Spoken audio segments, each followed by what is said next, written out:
ودوائها.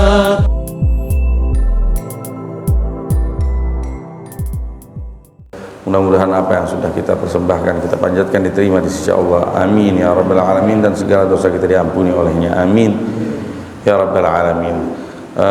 Langsung saja sebagaimana biasa kita lanjutkan kajian dari hadis-hadis baginda Nabi Muhammad SAW yang terkumpul dalam kitab Al-Arba'in An-Nawawiyah karya Al-Imam An-Nawawi, di mana kajian kita masih berputar di pembahasan hadis dalam urutan yang ke-36.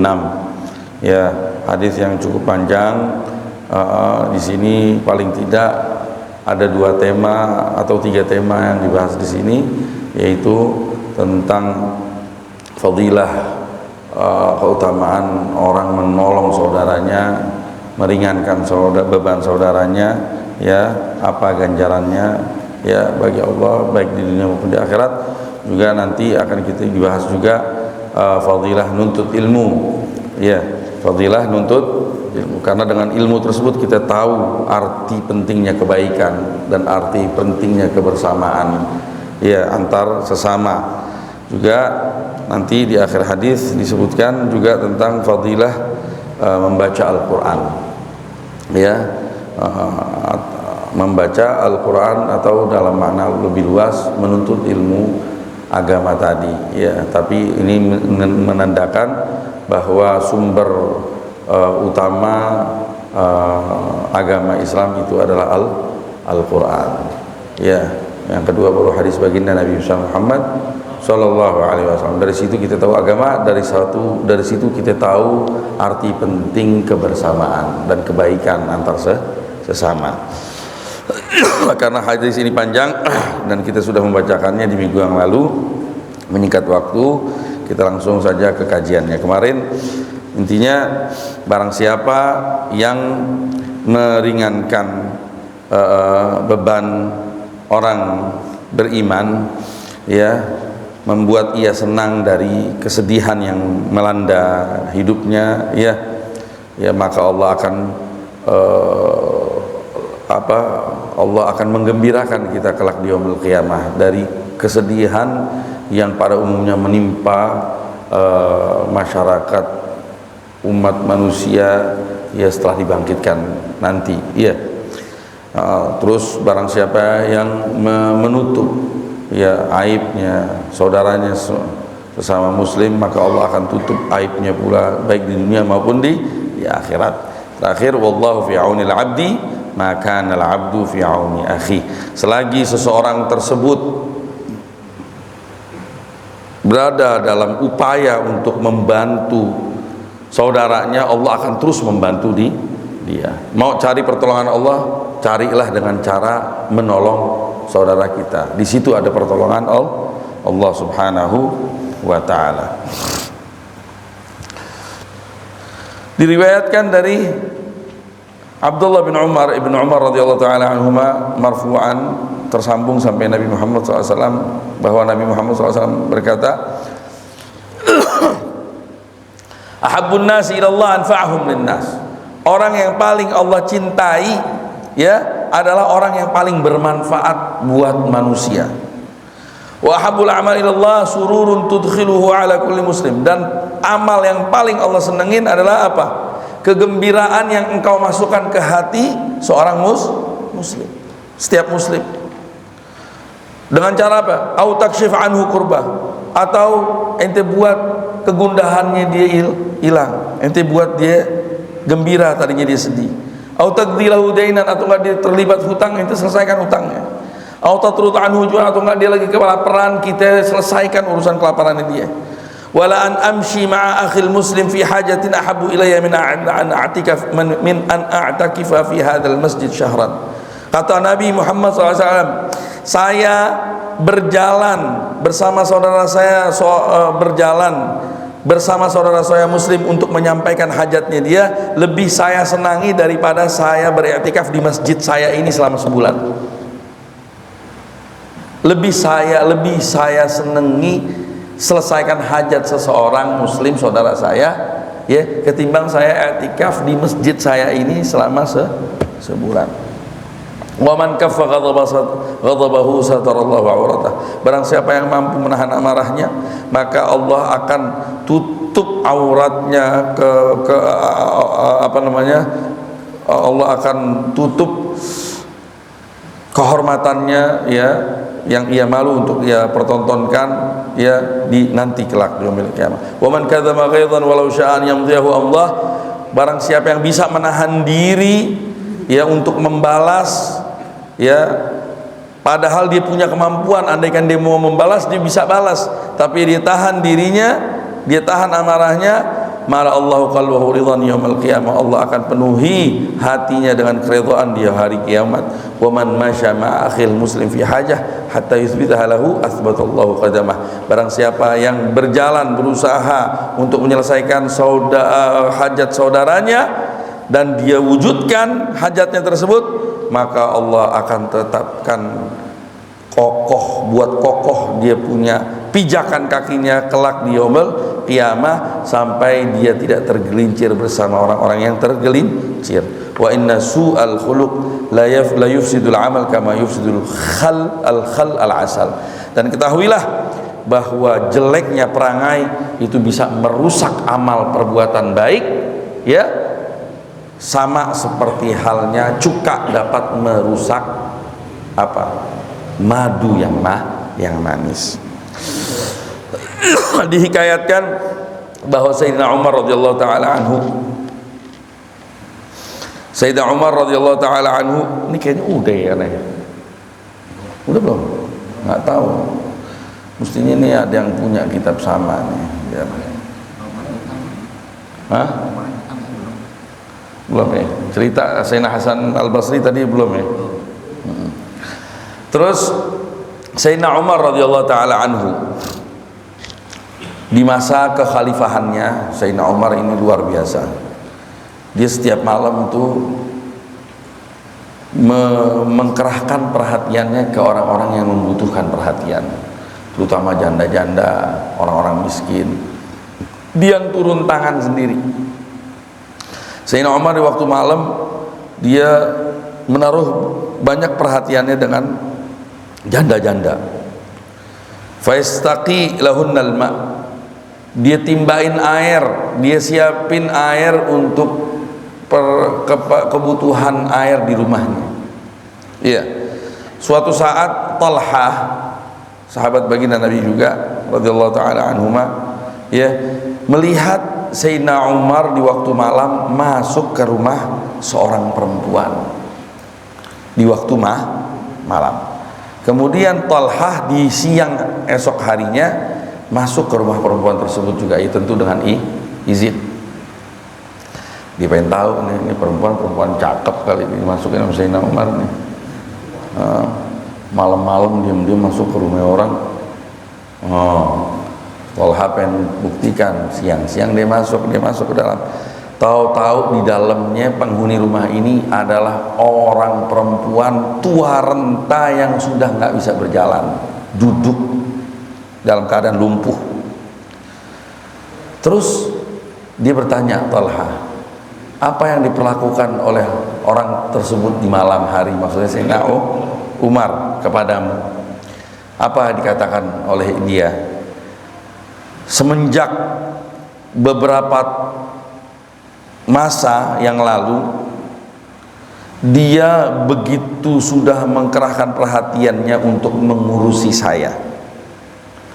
Dia telah mengeluarkan rasa sakit, ya, rasa berat dalam diri saya, dia sudah ringankan. Bahkan dia, ya, membersihkan rumah saya, maksudnya disapu. Karena ini udah nggak bisa ngapa-ngapain di perempuan, udah duduk, mungkin nggak ada sanak familinya, nggak ada apa. Sayyidina Umar datang ngasih dia makan, dirapiin, disiapin airnya, ya, gak disapuin rumahnya. Bayangin pemimpin Islam kayak begini zaman dulu, luar biasa.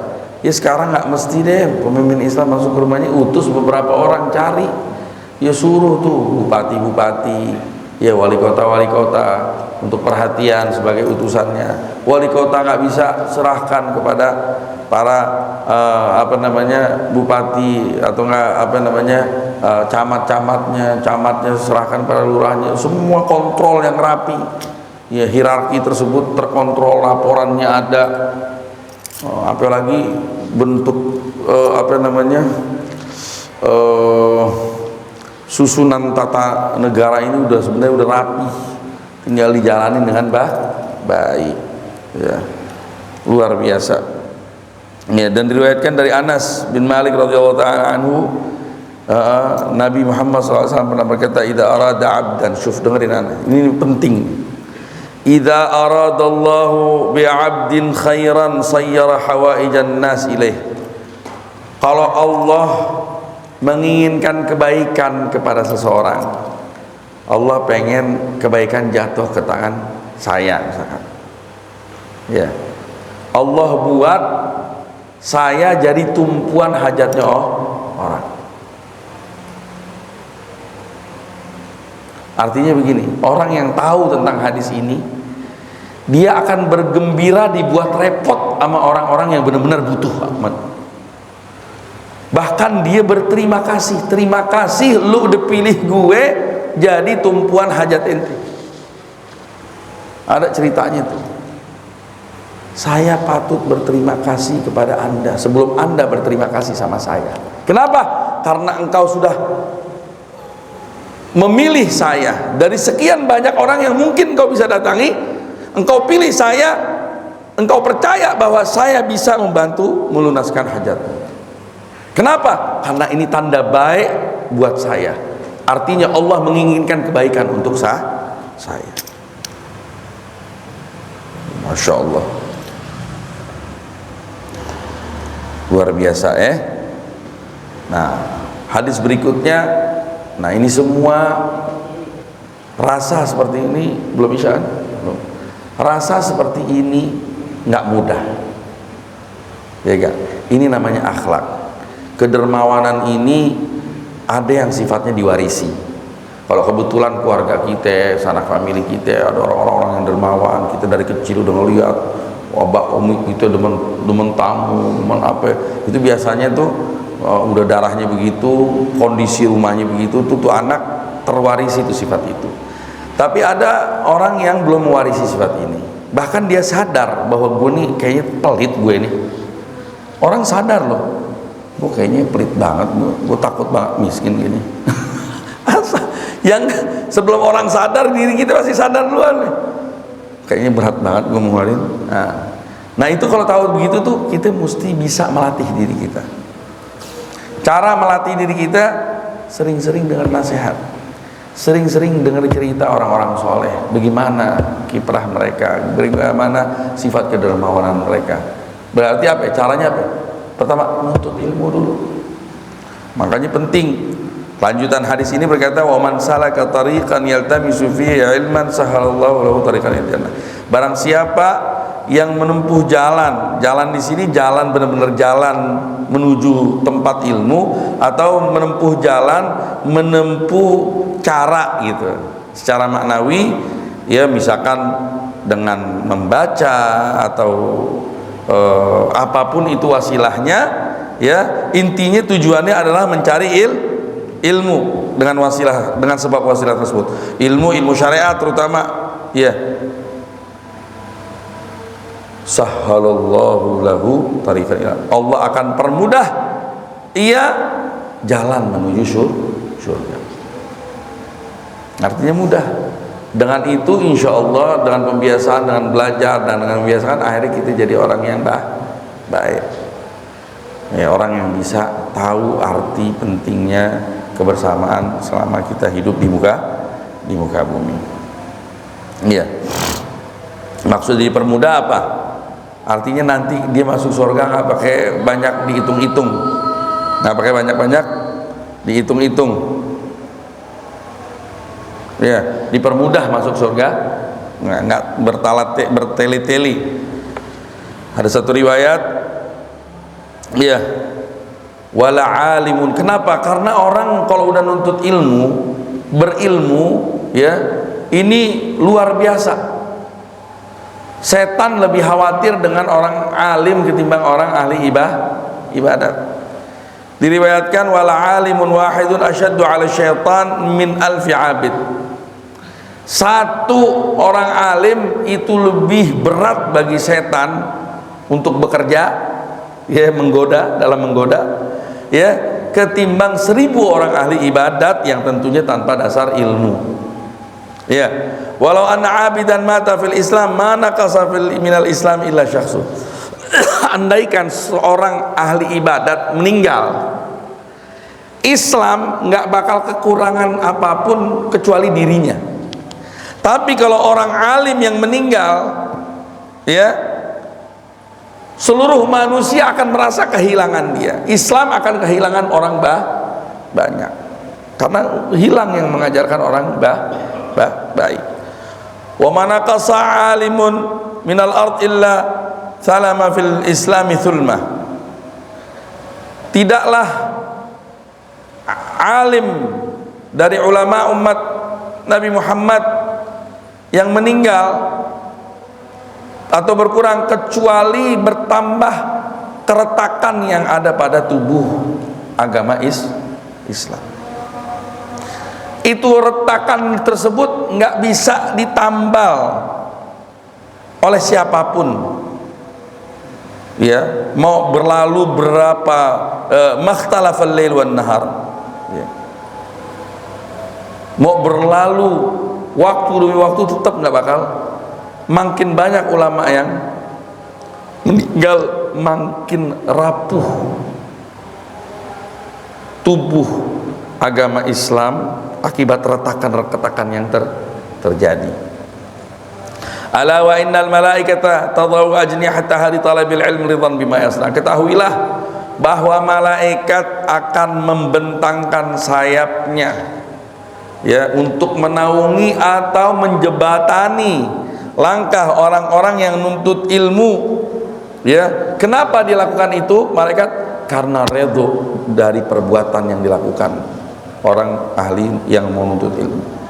Nuntut ilmu, ya, kalau masih muda nuntut ilmu agama, kebetulan belajar di sekolah ilmu agamanya kurang, ngaji, ya, yang udah nggak sekolah, udah mulai ada kesadaran pengen memperbanyak ilmu agama, hadir di majelis-majelis, di masjid, di musola atau nggak di tempat-tempat majelis, ya, nggak nggak ada waktu, walaupun itu cuma seminggu sekali, ya. Pengen nggak kita dibuat bangga oleh malaikat?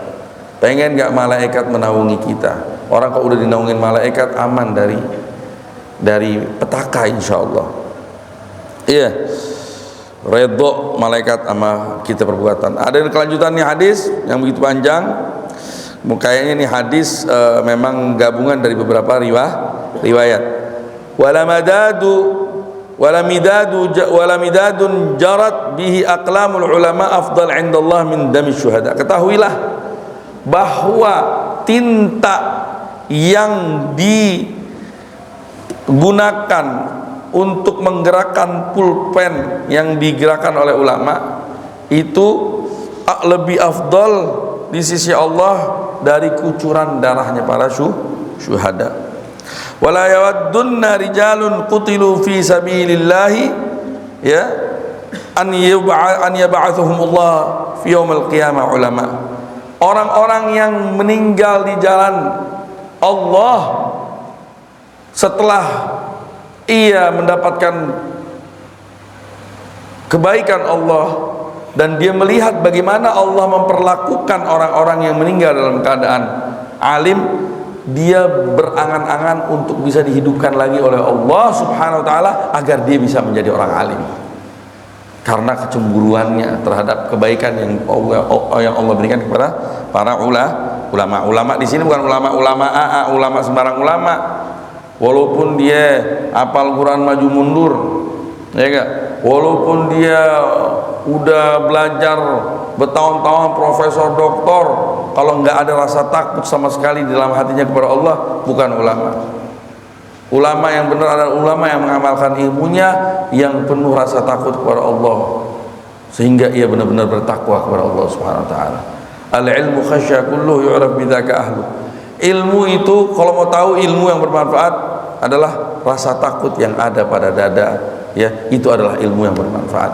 Innama yakhshallaha min ibadil ulama. Allah katakan sesungguhnya yang hanya takut kepada Allah adalah orang-orang yang berilmu. Artinya apa?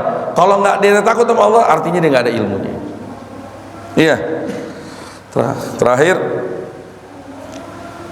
faqad asaba khairat dunya. Jadi kenapa orang-orang yang mati di jalan Allah masih berangan-angan ingin dihidupkan lagi oleh Allah sehingga dia bisa mati yaumul atau di yaumul qiyamah kelak dia menjadi ulama, ya, karena dia melihat betapa agungnya fadilah yang diberikan kepada ahli ilmu.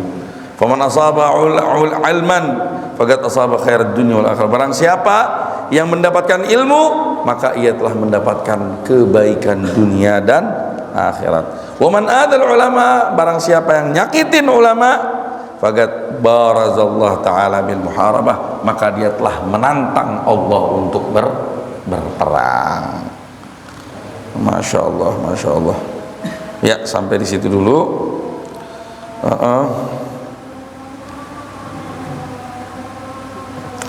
Ya, sampai di situ dulu, insyaallah. Di kesempatan berikutnya setelah umur panjang, insyaallah sehat walafiat, kita bertemu lagi, kita lanjutkan kajian hadis ini, kita selesaikan dan kita pindah ke hadis berikutnya sampai insyaallah kita selesaikan kajian hadis arba'in. Allahumma salli ala Muhammad tibbil qulubi wa dawaiha.